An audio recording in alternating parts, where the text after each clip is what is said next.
क्या रामायण सच में हुई थी या यह सब बस एक मनगढ़ंत कहानियां हैं? इसके ऊपर कई बार चर्चाएं हो चुकी हैं। कई लोग हैं जो इसे सच मानते हैं, लेकिन कई ऐसे भी लोग हैं जो आज कहते हैं कि यह सब एक मनगढ़ंत कहानी है, क्योंकि ऐसा हो ही नहीं सकता। लेकिन आज की वीडियो रामायण को काल्पनिक मानने वालों को हिलाकर रख सकती है। आज हम आपको वैज्ञानिक रिसर्च के कुछ ऐसे सबूत दिखाएंगे जिन्हें देखने के बाद आप ये मानने को मजबूर हो जाएंगे कि रामायण बस एक धार्मिक किताब और मनगढ़ंत कहानी नहीं है, बल्कि रामायण सच में हुई थी और श्री राम, रावण, हनुमान जी ये सब सच में मौजूद थे। और यही सब बातें जानने के लिए इस वीडियो के अंत तक जरूर बने रहें। रामायण भारत के सबसे प्रसिद्ध ग्रंथों में से एक है। भारत में रामचरितमानस का पाठ पूरी आस्था के साथ होता है।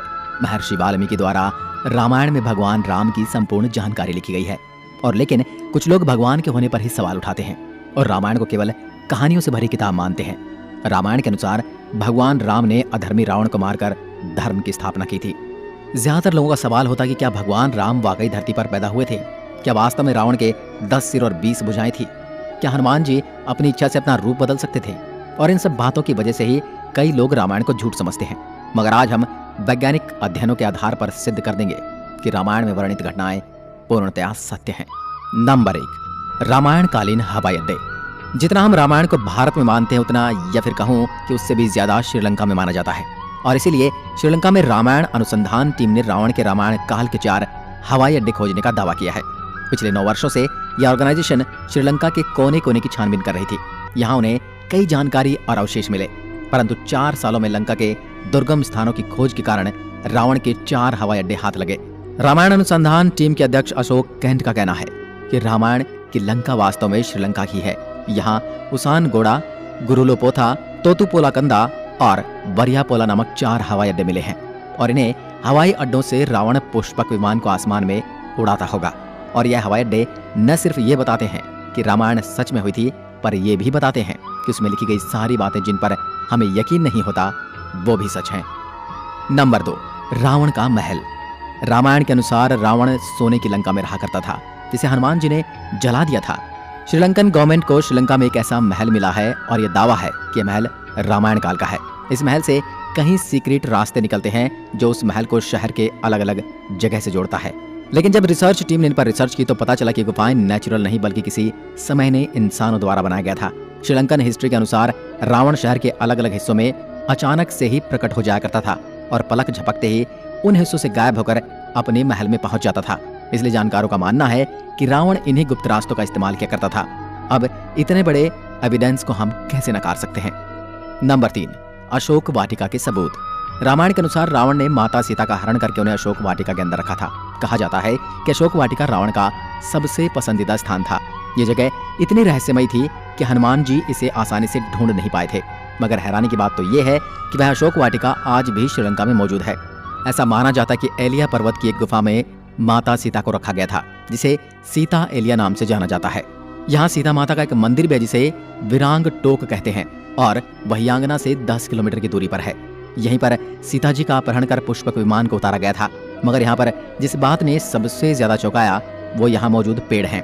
रामायण ग्रंथ में इस बात का जिक्र मिलता है कि अशोक वाटिका में अशोक के वृक्ष बहुत ज्यादा थे, इसलिए इसका नाम अशोक वाटिका रखा गया था।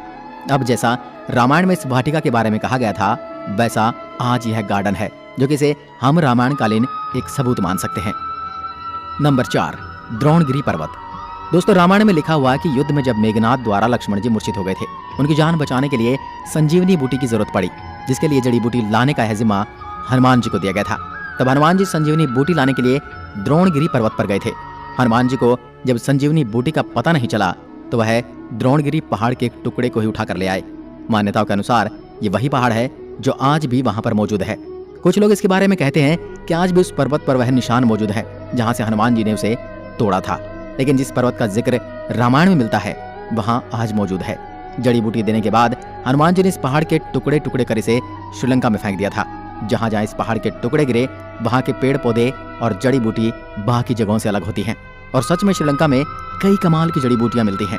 श्रीलंका में हिमालय की जड़ी बूटियों का मिलना इस बात का पर्याप्त सबूत है कि लक्ष्मण जी को संजीवनी देने की घटना पूर्ण रूप से सत्य है, क्योंकि ये जड़ी बूटियों के पौधे उस स्थान पर मिले हैं जहां पर लक्ष्मण जी को संजीवनी दी गई थी, जबकि दूसरे हिस्से में इस प्रकार की कोई जड़ी बूटी नहीं मिलती।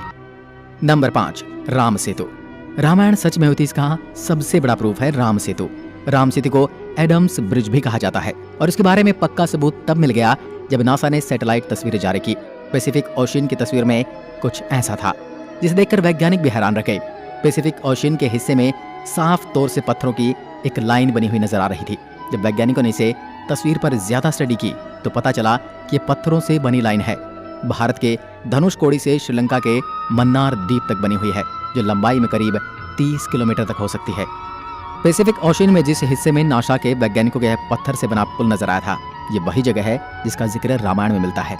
और अमेरिका के एक आर्कियोलॉजिकल रिसर्च टीम ने भी अपने रिसर्च में इस बात का दावा किया था कि तमिलनाडु और श्रीलंका के बीच मौजूद राम सेतु वो असल में एक मैन मेड ब्रिज है, जो कई हजार साल पहले इंसानों ने बनाया था। माना जाता है 15वीं शताब्दी तक यह पैदल पार करने लायक था, लेकिन इतना ज्यादा समय बीत जाने के कारण यह पुल अपने पूर्ण स्वरूप में नहीं रहा। वैज्ञानिक दृष्टिकोण से इस फैक्ट को हम रामायण के एविडेंस के रूप में देख सकते हैं। नंबर 6, सुग्रीव की गुफा। बाली के डर से सुग्रीव जिस गुफा में रुके थे वह गुफा आज भी मौजूद है। रामायण के अनुसार बाली ने दुंदुबी नामक राक्षस को मारकर उसका शरीर कुछ दूर फेंक दिया था। हवा में उड़ते हुए दुंदुबी के खून की कुछ बूंदें मातंग ऋषि के आश्रम के ऊपर गिर गई। ऋषि ने अपने तप के बल से जान लिया कि किसकी हरकत है। फिर क्रोधित ऋषि ने बाली को श्राप दिया था कि कभी भी ऋषि के पर्वत के क्षेत्र में आएगा तो उसकी मृत्यु हो जाएगी। सुग्रीव को राज्य से निकाले जाने पर वह इसी जगह पर आए थे, क्योंकि वह जानते थे कि बाली यहाँ नहीं आ सकता। यहीं पर उनकी मुलाकात राम जी से भी हुई थी और बाद में राम जी ने बाली का वध किया था और सुग्रीव को किष्किंधा का राज्य सौंप दिया था। और ये सारी गुफाएं आज भी मौजूद हैं। नंबर 7, राम सेतु के पत्थर। भगवान राम ने समुद्र को पार करने के लिए बंदरों की सहायता से लंका तक पुल बना दिया था। कहा जाता है कि इस पुल के माध्यम से श्री राम की पूरी वानर सेना रावण से लड़ने लंका गई थी। मगर हैरानी की बात तो ये है कि राम सेतु में इस्तेमाल किए जाने वाले पत्थर आज भी मौजूद हैं। राम सेतु पुल के पत्थर पानी पर तैरते थे। रामेश्वरम में सुनामी के दौरान कुछ पत्थर जमीन पर आ गए थे। शोधकर्ताओं ने जब उन्हें दोबारा पानी में फेंका तो वह तैर रहे थे, जबकि दूसरे पत्थर पानी में डूब जाते थे। शोधकर्ताओं के अनुसार इसके लिए एक विशेष प्रकार के पत्थर का इस्तेमाल किया गया था, जिसे विज्ञान की भाषा में प्यूमाइस स्टोन कहते हैं। यह पत्थर पानी में नहीं डूबता और तैरने वाला यह पत्थर ज्वालामुखी के लावा से आकार लेते हुए अपने आप बनता है। ज्वालामुखी से बाहर आता हुआ लावा जब वातावरण से मिलता है तो उसके साथ ठंडी या उससे कम तापमान की हवा मिल जाती है। यह गर्म और ठंडे का मिलाप ही इस पत्थर में कई तरह से छेद कर देता है, जिस कारण यह पत्थर पानी में नहीं डूबता। अब इन पत्थरों के पीछे का विज्ञान भी रामायण के समय उनको पता था और उन्होंने इस तकनीक का उपयोग राम सेतु को बनाने में किया था। यह रामायण का एक पुख्ता और मजबूत सबूत है। नंबर 8, जली हुई लंका के सबूत। रामायण ग्रंथ के अनुसार हनुमान जी ने लंका के सोने की नगरी को जला दिया था, मगर अभी कुछ एविडेंस मिले हैं जिन्हें लेकर कहा जा रहा है कि लंका के जलने के सबूत आज भी वहां पर मौजूद हैं। जिस जगह पर श्रीलंका को जलाया गया था वहां की मिट्टी आज भी काली है, जबकि उसके आसपास की मिट्टी का रंग वैसा ही है जैसा कि नॉर्मली मिट्टी का होना चाहिए। बस इतने से इलाके में ही काली मिट्टी मौजूद है, जो कि जली हुई लंका के सबूत को बताती है। इस बात को भी हम एक इत्तेफाक कहकर टाल नहीं सकते। अब जब आपको इतने सारे प्रूफ दिए जा रहे हैं, यहाँ तक इतने सारे प्रूफ कोई इत्तेफाक नहीं हो सकते, तो इसलिए यही साबित होता है कि रामायण सच में घटित हुई थी। आपका क्या विचार है हमें कमेंट में लिखकर जरूर बताएं। एक बार फिर मिलते हैं एक और ऐसी दिलचस्प वीडियो के साथ। तब तक के लिए नमस्कार। जय हिंद, जय भारत, जय श्री राम।